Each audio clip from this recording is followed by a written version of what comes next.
আল্লাহর প্রতি বিশ্বাসী, আল্লাহ তাআলা আমাকে অবশ্যই সবকিছু দেখছে।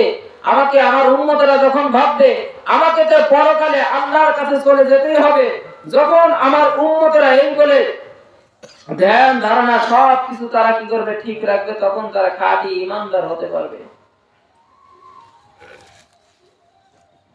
এক বাদশা এবং একটা পিসা হুজুরের ঘটনা। বাদশা এবার পিসা হুজুরের কাছে যা বলছে, হুজুর হুজুর গো, ও পিসা হুজুর, আপনি আমাকে এমন একটা ওজিফা দিবেন, এমন একটা আমল দিবেন, আপনি আমাকে এমন একটা আমল দিবেন যে আমলের কথা যেন বলে দিবেন, যে আমল করার কারণে আমাকে মৃত্যুর কথা বেশি বেশি স্মরণ হয়। পিসা হুজুর এবার বাদশাকে ডাক দিয়ে বলছে, বাদশা, তোমাকে আমি একটা আমল বাতলা দিচ্ছি, এমন একটা আমল বলে দিচ্ছি, সেই আমল খান হলো তুমি প্রতিদিন মৃত্যুর কথা সকালবেলা 20 বার বা 50 বার করে তাসবিহ হিসেবে পাঠ করবা। মৌত মৌত মৌত মৌত, সকালে 50 বার, বিকালে 50 বার, অথবা সকালে 50 বার, সন্ধ্যায় 50 বার। এইভাবে যদি তুমি করতে থাকো তাহলে তোমার মৌতের কথা বেশি কি হবে, স্মরণ হলে, মৌতের কথা যখন বেশি স্মরণ হবে তখন তুমি গুনাহের কাজ করবে না। বাদশার এই কথা অনুযায়ী, পিসা হুজুরের এই কথা অনুযায়ী বাদশা সকালবেলা কি করে, মৌত মৌত মৌত মৌত করে 50 বার সে তাসবিহ পড়ে। সন্ধ্যায় আবার কি করে, 50 বার পড়ে। এক সপ্তাহ পরে ডাক দিয়ে বলছে, বাদশা আবার ডাক দিয়ে বলছে, পিসা হুজুর, আমি তো মৌতের কথা এত বেশি স্মরণ করি, কিন্তু আমার মধ্যে কোনো পরিবর্তন নাই। আগে আমি গুনাহের কাজ করতাম, এখনো আমি তো সেই গুনাহের কাজের মধ্যেই লিপ্ত হয়েছি, তাহলে মৌতের কথা এত বেশি স্মরণ করে আমার লাভ হইবে কি? পিসা হুজুর এবার বাদশাকে বলছে, একটা সপ্তাহ কি তুমি সঠিকভাবে মৌতের কথা বেশি বেশি করে স্মরণ করছো? তখন ডাক দিয়ে বলতেছে যে আমি খুব সুন্দর করে, হুজুর পিসা হুজুর, আপনার দেওয়া ওয়াজিফা আমি খুব সুন্দর করে পালন করেছি, কিন্তু আমার মাঝে কোনো পরিবর্তন হয় নাই, আমার মাঝে বিন্দু পরিমাণ কোনো পরিবর্তন হয় নাই। পিসা হুজুর এবার ডাক দিয়ে বলতেছে, বাদশা, আপনার কাজ কি? আপনার যে এই চেয়ারে বসে আপনার পাওয়ার কি? আপনার কাজ কি? বাদশা এবার বলছে, আমার কাজ হলো আমি এই চেয়ারে বসে যা বলি তাই হয়। রাজা, বাদশা, এমপি, মন্ত্রী চেয়ারে, যার যে যান চেয়ারে সে থাকে তখন গিয়ারে থেকে জনগণকে যেই গালি নিতে চায় জনগণ ওই গালি যায় না? ঠিক এইরকম ভাবে পিসা হুজুর বলছে, তাহলে তোমার ওই চেয়ার, তুমি চেয়ারে বসে যা বলো তাই যদি হয়, ওই চেয়ারে কি আমাকে আধা ঘন্টার জন্য অথবা 20 মিনিটের জন্য বসান যাবে বাদশা বানিয়ে? তখন বাদশা ডাক দিয়ে বলছে, হুজুর, আপনাদের তো কোনো লোভ নাই, লালসা নাই, ঠিক আছে, আপনাকে এই চেয়ারে আমি বসার অনুমতি দিলাম, আপনি আধা ঘন্টার জন্য, ধরেন যে বাদশা আপনি হলেন আধা ঘন্টার জন্য বাদশার, আমি হলাম আপনার উমারা, অর্থাৎ আপনার গোলাম। যে মাত্র এই কথা বলছে, পিসা হুজুর এবার রাজ সিংহাসনে বসে গিয়ে জল্লাদদেরকে ডাক দিয়ে বলছে, জল্লাদ, তোমরা কোথায় আছো? এই যে এই বাদশা কিছুক্ষণ আগে যে বাদশা ছিল, সে তো বাদশাহের চেয়ারে আমাকে বসিয়েছে, এখন তো সে গোলাম, আমি বাদশা, আমি রাজা, অর্ডার করলাম বা হুকুম করলাম তার গলাকে তুমি 2 খণ্ড করে দাও। গলা যখন 2 খণ্ড করে দিলে, জল্লাদ হাতে পায়ে রশি বাঁধছে, আর এদিক থেকে বাচ্চার ঘাম বের হয়ে গেছে। তখন পিসা হুজুর জিজ্ঞাসা করতেছে, তোমার ঘাম বের হয় কেন? তখন পিসা হুজুরের কথার উত্তরে বলতেছে, এই চেয়ারে বসে যা আমি অর্ডার করছি তা এই জল্লাদরা করতে বিন্দু পরিমাণ দ্বিধা বন্ধ করে না, সঙ্গে সঙ্গে তারা ওই কাজটা করে ফেলায়। আপনি যেহেতু আমাকে কতল করার জন্য অর্ডার করে দিয়েছেন জল্লাদদেরকে, এবার আমি ইয়াকিন হয়ে গেলাম, নিশ্চিত হয়ে গেছি আমার মৃত্যু এবার নিশ্চিত। তাই আমার শরীর দিয়ে ঘাম বের হয়ে গেছে। কিছুক্ষণ পরে আবার পিসাবুর ডাক দিয়ে বলছে, এই বাচ্চার হাতে পায়ের যতগুলো বাঁধ ছিল সবগুলো খুলে দাও, যেগুলো রশি দিয়ে বাঁধ বেঁধেছিল সবগুলো খুলে দাও। খুলে দেওয়ার পরে এবার পিসা হুজুর বলতেছে, তোমার এই অবস্থা হয়েছে কেন? আমি তো এখনো কতল করে নাই, তারা খালি বলছি কতল করতে হবে, কি করো, মাথাটা রশি বাঁধো। বান্দার এই কথা শুনেই যে তোমার ঘাম বের হয়, কেন হয়েছে দেখি বলো তো। তখন সে বলতেছে, আমি বাদশা, আমি জানি আমার হত্যা এবার নিশ্চিত তারা করবে, আমাকে আমার গলা নিশ্চিত তারা 2 খণ্ড করবে, এটা আমি নিশ্চিত জানি। আমি এখন মৃত্যুবরণ করবো, এই মৃত্যুর কথা স্মরণ হয়ে আমার শরীরে ঘাম বের হয়ে গেছে। তখন বাদশা বলছে, এই যে একবার তোমার মৃত্যুর কথা মাত্র স্মরণ হয়েছে, প্রতিদিন যে 20 বার অথবা 50 বার সকালে মৃত্যু মৃত্যু বলে যে তুমি স্মরণ করো, এটা একবারও হয় না, এই যে সবে মাত্র একবার হয়েছে। আমি আপনি যদি মৃত্যুর জন্য এরকম ভাবে স্মরণ করি, কোন গুনাহের কাজ আমি আপনি করতে পারবো? কোন গুনাহের কাজ করতে পারবো? কুল্লু নাফসিন যায়িকাতুল মাউত, প্রত্যেকটা প্রাণীকে মৃত্যুর স্বাদ আস্বাদন করতেই হবে। আপনি কোটি টাকার মানুষ, কোটি টাকার মানুষ আপনি, কিন্তু একটা বার দেখেন আপনার নিঃশ্বাসটা যদি বন্ধ হয়ে যায়, কোটি টাকার সব কিছু আপনাকে আলাদা করে আপনাকে সাদা একটা কাপড়ের মধ্যে প্যাকেট করিয়া, চকলেট আছে না, চকলেট লজেন্সের মতো শুদ্ধ করে মরায়া প্যাকেট করে আপনাকে 3.5 হাত কবরের মধ্যে রেখে আসবে। আমি আপনাকে একটা বার কবরের কথা স্মরণ করি না? একটা বার কি কবরের কথা স্মরণ করি না? আমাকে তো দুনিয়া ছেড়ে চলে যেতে হবে। আমাদের বাবা যারা ছিল অথবা দাদা যারা ছিল, পূর্বপুরুষের দিকে তাকিয়ে দেখেন, যারা ছিল দাদা পাশকে নাই, সেই সম্পদের মধ্যে সেই বাড়িতে এক সময় বাবা, ওই বাড়ির দাদা মালিক ছিল, দাদা মারা যাওয়ার পরে বাবা হয়েছে, বাবা মারা যাওয়ার পরে এখন আমি আবার মারা যাওয়ার পরে আমার ছেলেরা হবে, আমার ছেলেরা মারা যাওয়ার পরে আমার নাতি পুতি এরকম ভাবে সিরিয়ালে আসতেই থাকবে। কিন্তু একটা বার কি খেয়াল করে দেখলেন না, আমাকে তো দুনিয়া থেকে চলে যেতে হবে, আমি কি নিয়ে যাব? আমি কি নিয়ে যাব? আমাকে দুনিয়া থেকে চলে যেতে হবে, আমি কি নিয়ে যাব? আমাকে আপনাকে যখন দুনিয়া ছেড়ে চলে যেতে হবে, ওই সময় আফসোস করে বলবো, আল্লাহ আমি তো এই গুনাহ করেছি, আল্লাহ আমাকে একটু সুযোগ দাও, আমি একটু তোমার কাছে ক্ষমা প্রার্থনা করি।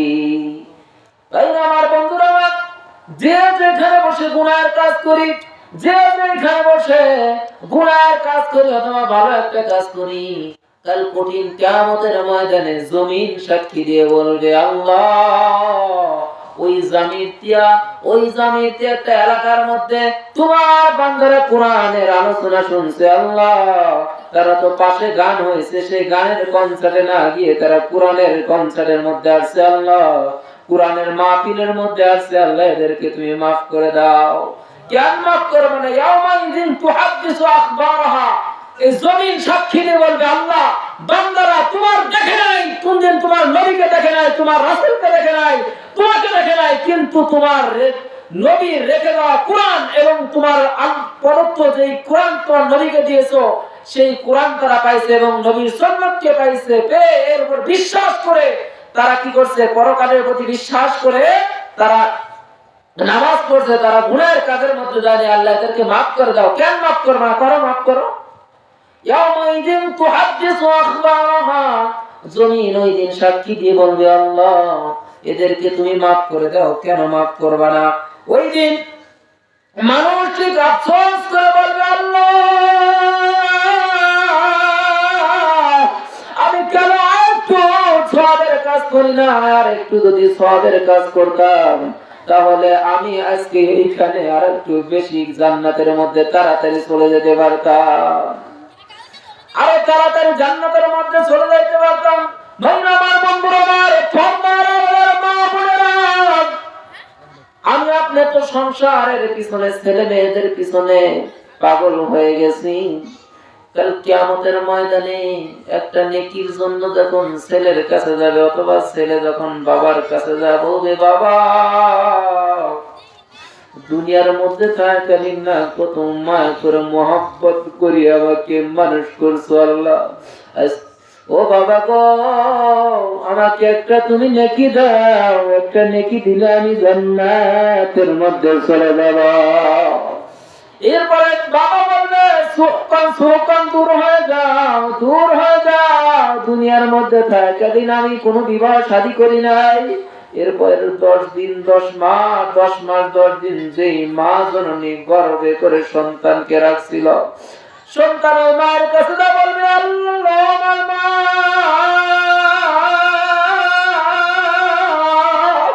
আমাকে একটা নেকি দাও, একটা নেকি দিলে আজকে আমি জান্নাতে চলে যাব। কিন্তু মা ডাক দিয়ে বলবে, দুনিয়ার মধ্যে থাকেন আমার কোনো বিবাহ শাদী হয় নাই। ইয়াউমা ইয়াফিরুল মারউ মিন আখি ওয়া উম্মিহি ওয়া আবিহি, সেদিন একজন আরেকজনকে অস্বীকার করবে, মা ছেলেকে অস্বীকার করবে, ছেলে মাকে অস্বীকার করবে, স্বামী স্ত্রীকে অস্বীকার করবে, স্ত্রী স্বামীকে অস্বীকার করবে, বন্ধু বান্ধব একজন আরেকজন সবাই অস্বীকার করবে। সবাই অস্বীকার করে বলবে, দুনিয়ার মধ্যে থাকালীন আমার কোনো বিবাহ সাধিত হয় নাই, আমার কোনো বন্ধু হয় নাই, কোনো বন্ধু বান্ধব কোনো কিছু নাই। কেন আজকে তোমরা আমার সাথে এমন করো? কেন তোমরা আমার পিছু পিছু করো? আমার থেকে তোমরা দূরে চলে যাও, দূরে যাও, অন্য কোনো জায়গা তোমার সওয়াবের জন্য তালাশ করো। কিন্তু কোথায় যা দেখবে যে না, কেউ তো একটা নেকি দেয় না, কেউ তো একটা নেকি দেয় না। ভাই আফসোস, আমাকে আপনাকে সকলকেই দুনিয়া থেকে চলে যেতে হবে, যাইতে হবে না? সকলে একটু আওয়াজ করে বলে, যাইতে হবে না? কেউ থাকতে পারবে না, কেউ থাকতে পারবে না। যত বড় রাজা, বাদশাহ, এমপি, মন্ত্রী, ক্ষমতাশীল বাদশাহ যারা ছিল এক সময় বলছিল, যারা খোদার দাবি করেছিল, যে ফিরাউন বলছিল আনা রাব্বুকুমুল আলা, এ মুসা তোমরা যে খোদা, মুসার অনুসারী, তোমরা যে খোদার দাবি করো, আনা রাব্বুকুমুল আলা, আমি তো হইলাম সবার বড় খোদা, আমার স্যার বড় খোদা কে? সে ফিরাউন আজকে নাই, আছে? সে ফিরাউন আজকে নাই। ঠিক সবাইকে চলে যেতে হবে, কেউ দুনিয়ার মধ্যে থাকবো না। প্রত্যেকটা মানুষকে দুনিয়ার মধ্যে থেকে চলে যাব। কিন্তু দুনিয়ার মধ্যে যখন চলে যাব, আমি আপনি কি নিয়ে যাব?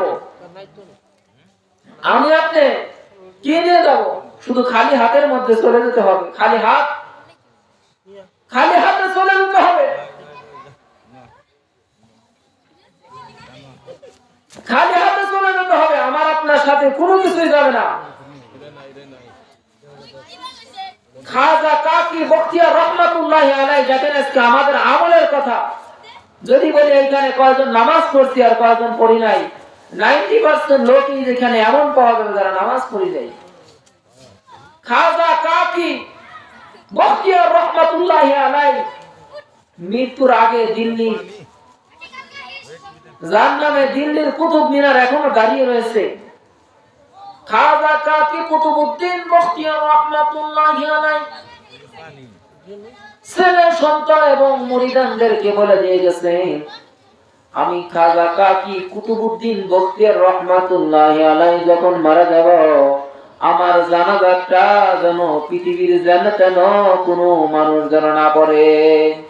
আমার জানাজাটা এমন এক ব্যক্তি পড়বে যার মধ্যে 4টি গুণ পাওয়া যাবে, সেই এই নামাজ পড়বে, নতুবা আমার জানাজার নামাজ যেন কেউ না পড়ে, আমাকে যেন বিনা জানাজায় দাফন করে দেওয়া হয়। 1 নম্বর শর্ত, এমন ব্যক্তি আমার জানাজার নামাজের ইমামতি করবেন যে জীবনে কোনোদিন তাকবীর ওলা ব্যতীত নামাজ পড়ে নাই, যার তাকবীর ওলা ছোটে নাই। নম্বর 2, যে জীবনে কোনোদিন তাহাজ্জুদের নামাজও কাজা করে নাই। নম্বর 3, যার চক্ষু দিয়ে জীবনে কোনোদিন কোনো পরনারীর দিকে, বেগানা নারীর দিকে তাকায় নাই। 4 নম্বর, যার জীবনে কোনোদিন আসরের নামাজের সুন্নত কাজা হয় নাই। এই 4 গুণের অধিকারী যদি কোনো ব্যক্তিকে পাও, তাহলে তোমরা তাকে দিয়ে আমার নামাজের জানাজার নামাজের ইমামতি করো, নতুবা জানাজার ছাড়া আমার লাশটা তোমরা কবরের মধ্যে রেখে দিও। হাজার হাজার না লক্ষ লক্ষ মানুষ খাজা কাকি কুতুবউদ্দিন বখতিয়ার রাহমাতুল্লাহি আলাইহির জানাজার মধ্যে উপস্থিত হয়েছে। সকলেই মাথাটা এরকম ভাবে নিচু দিকে করছে, নিচের দিকে করে আসামির মতো দাঁড়িয়ে রয়েছে। হায়, খাজা কাকি কুতুবউদ্দিন বখতিয়ার রাহমাতুল্লাহি আলাইহি যে 4টি শর্ত দিয়েছে, এই 4টি শর্ত তো আমার মধ্যে নাই, এই 4টি শর্ত তো আজকে আমার মধ্যে নাই। আমি কেমন করে তাহলে তো আমি আসামির কাজ করায় দাঁড়িয়ে রয়েছি, না জানি মাশারে কাল কঠিন কিয়ামতের ময়দানে আল্লাহর সামনে আমাকে এইভাবেই দাঁড়িয়ে থাকতে হবে। একটা মানুষও কি করছে না, সামনের দিকে আগাইতেছে না। পিছন দিক থেকে লাঠিতে বড় করে বাদশা, দিল্লির বাদশা সুলতান আলতামাশ রাহমাতুল্লাহি আলাইহি খাটের কাছে এসে খাটটা ধরে বলছে, তোমরা কারা গো? খাটটা রাখো, আমি তার লাশের জানাজার নামাজের ইমামতি করব। একজন বাদশা হয়েও যদি জীবনে এর কথা বলা বুঝাইছে, এটা বাদশা আলতামাশ রাহমাতুল্লাহি আলাইহি দিল্লির একটা বাদশা হওয়ার সত্ত্বেও জীবনে কোনোদিন এই গুনাহগুলো করে নাই, জীবনে কোনোদিন এই গুনাহ করে নাই। আর আমি আপনি ক্ষমতাটা পাইলে গুনাহ চলো ভাই, একটা বার খেয়াল করি না, এখন আমার ক্ষমতা আছে, আমি যে আল্লাহকে ডাকি না, কাল কঠিন কিয়ামতের ময়দানে আল্লাহর সামনে আমি কি জবাব দেব? আল্লাহর সামনে আমি কি জবাব দেব? আমাকে তো আসামির কার্যালয়ে দাঁড়াইতে হবে, আমাকে তো আসামির কার্যালয়ে দাঁড়াইতে হবে। এই জন্য ভাইরা আমার, বন্ধুরা আমার, প্রত্যেকের আমল নেকা আমল আমি আপনি যদি করে মারা যাই, তাহলে কাল কঠিন কিয়ামতের ময়দানে আমি আপনি অবশ্যই সম্মানিত হব। বিশ্বনবী সাল্লাল্লাহু আলাইহি ওয়াসাল্লামের একটা হাদিস খুতবার মধ্যে পাঠ করেছি, বা খুতবার মধ্যে বলেছিলাম, ইযা মাতাল ইনসানু ইনকাতা আনহু আমালুহু ইল্লা মিন সালাসা ইল্লা মিন সাদাকাতিন জারিয়া আও ইলমিন ইয়ানতাফাউ বিহি আও ওয়ালাদিন সালিহিন ইয়াদউ লাহু।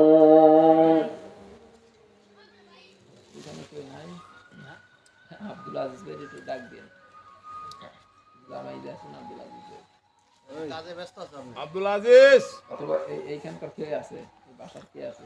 এই যে এই দাও, ডাক দাও। সকলে একটু মহব্বতের সাথে জিকির করি, লা ইলাহা ইল্লাল্লাহ, লা ইলাহা ইল্লাল্লাহ।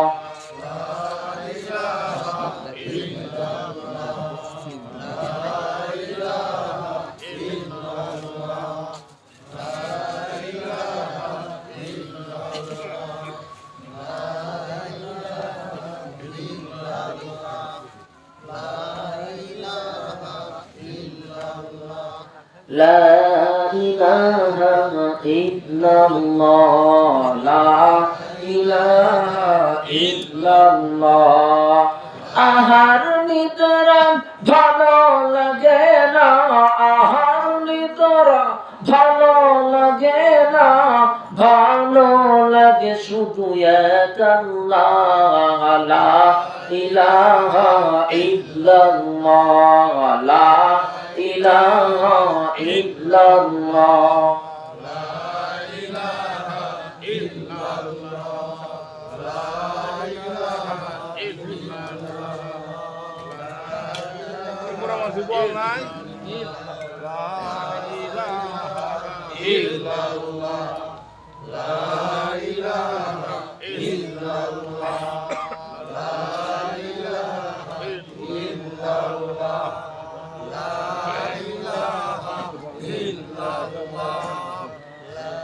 লা ইলাহা ইল্লাল্লাহ মুহাম্মাদুর রাসূলুল্লাহ সাল্লাল্লাহু আলাইহি ওয়াসাল্লাম।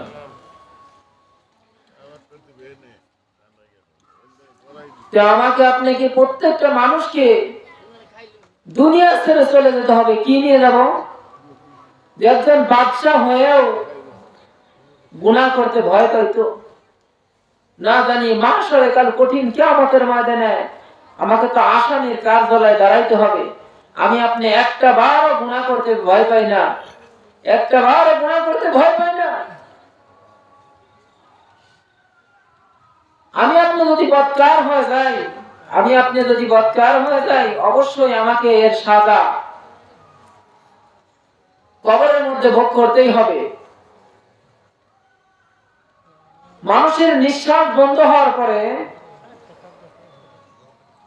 যে 5টা মামলা সামনে রয়েছে, ওই 5টা মামলার যদি বাবা একটা মামলায় যদি হারিয়ে যায়, বাকি 4টে মামলা এমনি হেরে যায়।